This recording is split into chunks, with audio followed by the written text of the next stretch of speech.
Bismillahirrahmanirrahim. Assalamualaikum warahmatullahi wabarakatuh. Selamat datang di video saya kali ini. Di kesempatan ini kita akan belajar bersama-sama dalam mata kuliah Global Health Industry dan topik kita mengenai peran negara dalam perlindungan konsumen muslim. Kita mulai pembelajaran kita dengan bersama-sama mengucap basmalah. Bismillahirrahmanirrahim. Ada 3 bahasan di sini. Yang pertama mengenai jenis, karakteristik, dan informasi produk. Nah, yang dimaksud dengan produk dari definisi yang dinyatakan oleh Kotler dan Armstrong, produk adalah segala sesuatu yang ditawarkan ke pasar, kemudian bisa digunakan dan bisa dikonsumsi, yang tujuannya untuk memenuhi keinginan ataupun kebutuhan. Produk itu tidak hanya berupa barang saja, tetapi juga termasuk jasa. Produk itu menurut Kotler dan Armstrong diklasifikasikan menjadi 2 macam, berdasarkan tujuan penggunaan produk yang dibeli. Yang pertama adalah consumer products atau produk untuk konsumsi. Produk untuk konsumsi adalah produk yang dibeli oleh konsumen akhir untuk dikonsumsi. Sementara industrial products atau produk untuk industri adalah produk yang dibeli untuk proses lebih lanjut atau digunakan kembali untuk kepentingan bisnis. Nah, contohnya dari consumer products itu ya ayam goreng. Sementara industrial products itu daging ayam. Nah, kalau ayam goreng bisa langsung kita konsumsi dan langsung dibeli oleh konsumen akhir, sementara daging ayam ya bisa digunakan kembali untuk proses industri selanjutnya, dibeli oleh warung makan ayam gorengnya.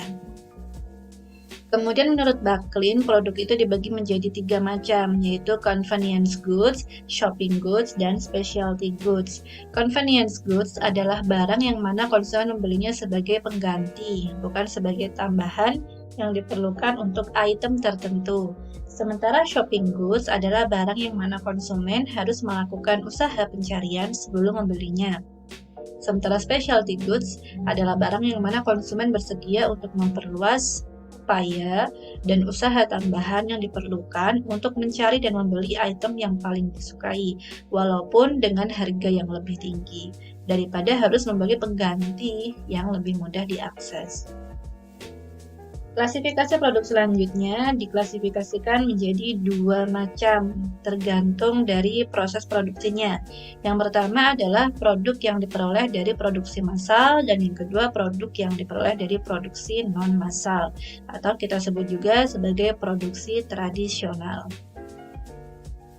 Produk massal adalah produk yang dihasilkan melalui produksi dengan dukungan mesin secara otomatis. Pengawasan proses produksinya sendiri bisa dilakukan manual oleh manusia karyawan atau pekerja, atau diserahkan kepada mesin industri supaya dilakukan otomatisasi.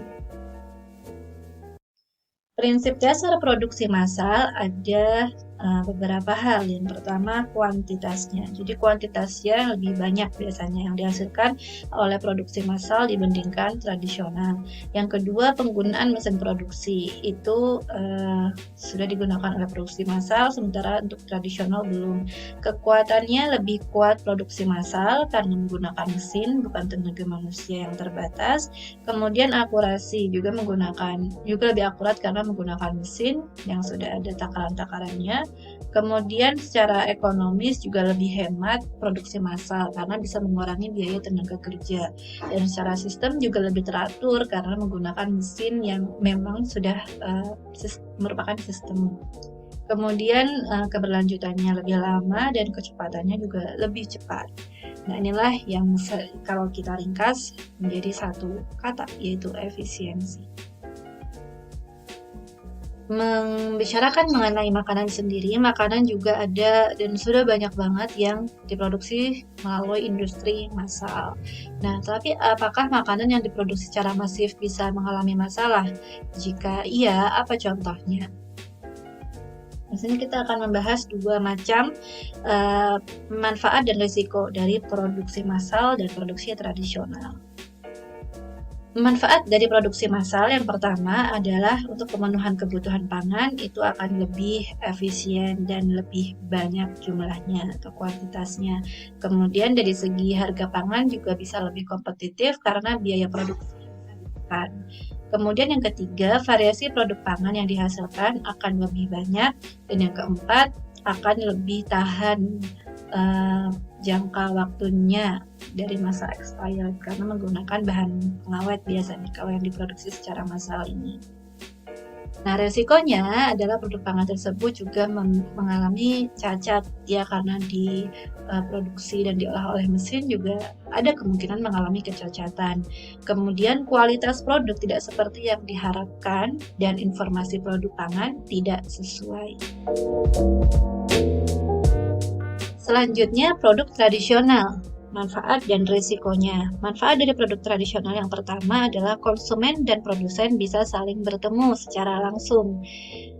Kemudian hubungan pembeliannya, hubungan transaksinya antara produsen dan konsumen itu atas dasar kepercayaan dan komitmen, juga mewariskan keterampilan karena produk tradisional itu juga identik dengan warisan keterampilan dalam mengolah makanan secara tradisional. Kemudian resikonya yang pertama adalah dari segi kesehatan produk yang dihasilkan secara tradisional biasanya tidak lebih higienis dibandingkan produk yang diproduksi secara massal. Kemudian tidak ada informasi kandungan produk ya karena biasanya produk tradisional itu kemasannya juga tidak berupa plastik yang dikemas dan bisa tahan lama dalam jangka waktu panjang ya, tapi biasanya dikonsumsi langsung. Contohnya ya bisa kita tahu lah produk tradisional itu seperti jajanan yang ada di pasar atau warung-warung makan, warung bakso, warung mie ayam, soto dan sebagainya itu kan tidak membubuhkan atau tidak mencantumkan keterangan komposisi. Kemudian yang ketiga tidak memiliki standar produksi dalam pengelolaannya. Jadi ya sesuai dengan pemilik bisnis masing-masing dan karyawan yang bekerja saat itu. Nah, kemudian karakteristik produk yang ketiga bisa kita bagi menjadi 3 macam karakteristik. Yang pertama adalah search karakteristik, yang kedua adalah experience karakteristik, dan yang terakhir credence karakteristik. Search karakteristik adalah karakter produk yang dapat dievaluasi, diuji, dan divalidasi serta dideteksi secara akurat dan efisien oleh konsumen sebelum konsumen membeli produk yang bersangkutan. Nah, pengujian atas karakter produk seperti ini dapat dilakukan konsumen secara individu dan manual dengan menggunakan panca indera mereka. Atas dasar ini, maka disebut dengan search karakteristik, karena konsumen dapat dengan sendirinya mencari dan menguji produk dengan akurat dan efisien secara mandiri. Contohnya kita beli buah. Nah, kemudian kita beli apel, ya. Kita bisa mendeteksi, menguji, mengevaluasi rasa apel, ya, atau rasa jeruknya asam atau enggak sebelum konsumen membeli produk. Nah, sementara untuk experience karakteristik adalah karakter produk yang dapat dievaluasi, diuji, divalidasi, dan dideteksi secara akurat dan efisien oleh konsumen setelah konsumen membeli dan menggunakan produk yang bersangkutan dalam jangka waktu tertentu yang singkat. Nah, kemudian berarti dari sini bisa kita simpulkan kemampuan konsumen dalam menguji dan memvalidasi produk itu berdasarkan pada pengalamannya mengonsumsi produk yang sejenis. Nah, contohnya apa? Contohnya itu seperti pembelian daging ayam yang sudah dipotong dan lain-lain, ya. Atau produk nabati, misalnya tepung yang diolah dan berbahan baku dari padi. Masih kita ketahui gitu asal-usulnya, tepung ini bahan bakunya dari beras gitu. Belum bercampur dengan bahan baku lainnya. Atau beli rujak. Nah, rujak itu termasuk produk yang merupakan experience karakteristik karena kita masih bisa mengetahui asal dari produk yang kita konsumsi. Oh, ini kalau kita beli rujak, oh ini ada jambu, ini ada mangga, dan ini ada nanas dan lain-lain. Kita masih tahu gitu asal, walaupun itu sudah bercampur baru jadi satu, kita masih tahu asal produk itu tuh dibuat dari apa. Tuh. Tapi yang ketiga adalah credence karakteristik. Nah, apa yang dimaksud dengan produk yang credence karakteristik?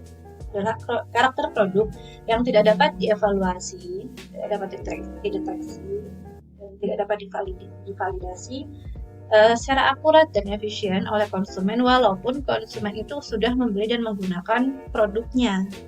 Nah, sehingga ya sudahlah kalau gitu saya sebagai konsumen hanya mengandalkan komposisi dan informasi yang sudah diberikan oleh produsen. Jadi berdasarkan keyakinan gitu, kalau beli kayak mie instan atau bakso instan, oh ya sudahlah saya percaya kalau produsennya ini membuat bakso ini menggunakan tepung sekian, kemudian kandungan gizinya sekian, saya percaya saja. Tapi saya tidak bisa membuktikannya sendiri. Nah, itulah yang disebut sebagai produk dengan karakteristik produk yang credence karakteristik, atau kita sebut juga dengan kata lain yaitu karakteristik keyakinan. Nah, contohnya seperti ini teman-teman. Biasanya kalau kita pergi ke minimarket, supermarket itu kita hanya mengandalkan kepercayaan dan keyakinan dengan apa yang tertera atau yang kita temukan pada kemasan produk. Kita percaya sama produsen dan kita percaya sama informasi yang ditawarkan oleh produsen yang tercantum di kemasannya. Ini kita skip saja ya. Kemudian bagaimana contohnya jika karakteristik produk tersebut dikaitkan dan dianalogikan dengan produk halal? Nah, kalau tadi yang pertama, search karakteristik, kita beli buah. Insya Allah kita yakin kalau buah ini ya halal ya, karena dia termasuk produk nabati. Terus bisa kita simpulkan lah secara langsung gitu dan secara mandiri. Kalau kita beli di experience karakteristik, nah kita beli rujak juga kita masih bisa melihat kehalalannya. Selama kita bisa mengetahui proses produksinya, maka itu kita bisa meyakini kehalalannya. Tapi kalau sudah credence karakteristik produk, nah kita akan bertanya-tanya nih, kalau kita beli mie instan, contohnya beli samyang, tapi di situ nggak ada keterangan label halalnya. Nah, kita akan bertanya-tanya kan, ini samyang karena bukan makanan asli Indonesia, bahkan ini produk impor, apa benar halal? Kita akan bertanya-tanya seperti itu. Lalu kita memerlukan yang namanya sertifikasi dan labelisasi. Manfaatnya sebagai berikut. Yang pertama sebagai product identification, consumer information, dan product marketing.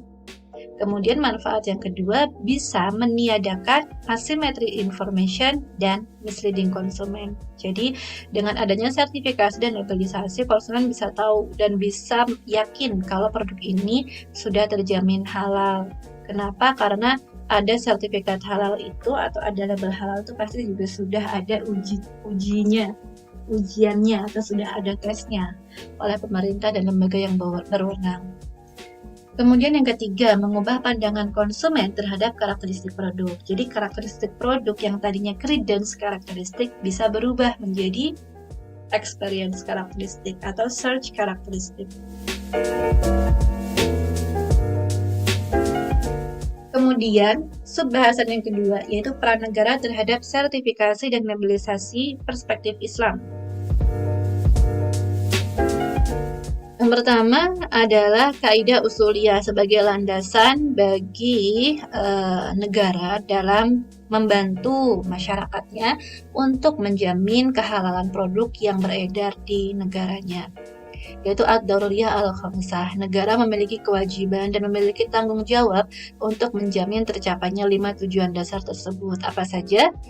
Hifdzu ad-din, hifdzu al-aqal, hifdzun nasal, hifdzu nafas.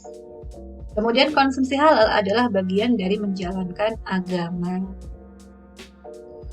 Halal pada dasarnya mubah, tetapi dalam konteks makanan halal hukumnya wajib karena ada fi'lul amr atau ada kalimat perintah. Kemudian adanya ayat-ayat perintah konsumsi makanan halal, sementara produk yang beredar di masa modern ini mayoritas diciptakan secara massal dan karakteristiknya adalah credentials dalam tanda kutip jika belum ada sertifikat halalnya ya. Sehingga konsumen kalau menemukan produk yang karakteristiknya kredensials, kemudian produk itu dihasilkan dari produksi massal, akan mengalami kesulitan dalam hal apa? Dalam hal mendeteksi dan mengevaluasi kehalalan produk. Makanya sertifikasi dan labellisasi halal menjadi suatu kebutuhan dan keharusan supaya konsumen itu bisa yakin kalau produk yang sedang ia konsumsi sudah terjamin halal. Kemudian kaidah yang kedua yang melandasi peran pemerintah sebagai pihak yang berkewajiban untuk menjamin kehalalan produk yang beredar adalah ma la yatimul wajib illa bihi fahuwa wajib. Membentuk lembaga sertifikasi halal pada dasarnya hukumnya yang nggak wajib ya, nggak ada kewajiban untuk membentuk lembaga sertifikasi halal dalam Islam. Tetapi mengkonsumsi halal itu hukumnya wajib. Maka apa yang membuat kita itu bisa mengkonsumsi halal secara tenang, hukumnya menjadi wajib. Karena apa? Sarana untuk menjalankan kewajiban. Jadi membentuk lembaga sertifikasi halal menjadi wajib karena perubahan zaman dan kondisi, terutama diakibatkan kompleksitas bahan, pengolahan, dan peredaran produk makanan. Kemudian yang ketiga, yang terakhir ya, peran negara terhadap sertifikasi dan labelisasi perspektif ekonomi. Nah, negara itu harus bisa menjamin adanya keterbukaan informasi dari pihak produsen kepada konsumen, termasuk informasi mengenai kandungan apa saja yang digunakan oleh produsen dalam memproduksi makanan. Kemudian yang kedua adalah negara juga menjamin masyarakat untuk memiliki kebebasan untuk memilih produk yang akan mereka beli. Dan kebebasan bagi masyarakat terutama muslim untuk memilih produk yang halal saja.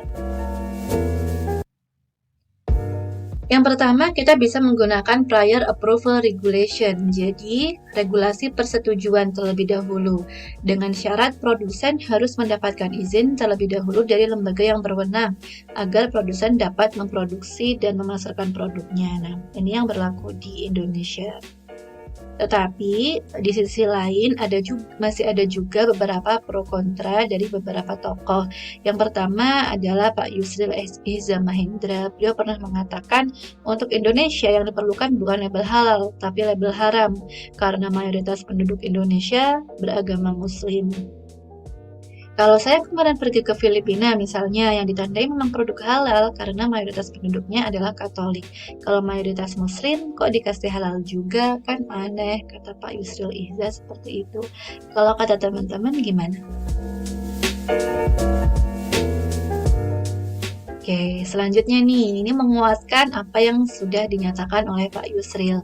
Menurut ulama sekaligus budayawan Indonesia, MH Ainun Najib, atau yang kita kenal dengan Cak Nun, beliau menyatakan pandangannya, Indonesia justru butuh label haram, sedangkan Amerika butuh label halal, karena Muslim minoritas di Amerika, sedangkan Muslim mayoritas di Indonesia. Gitu. Nah, sudah ada dua pendapat nih, teman-teman kira-kira lebih setuju label halal atau label haram?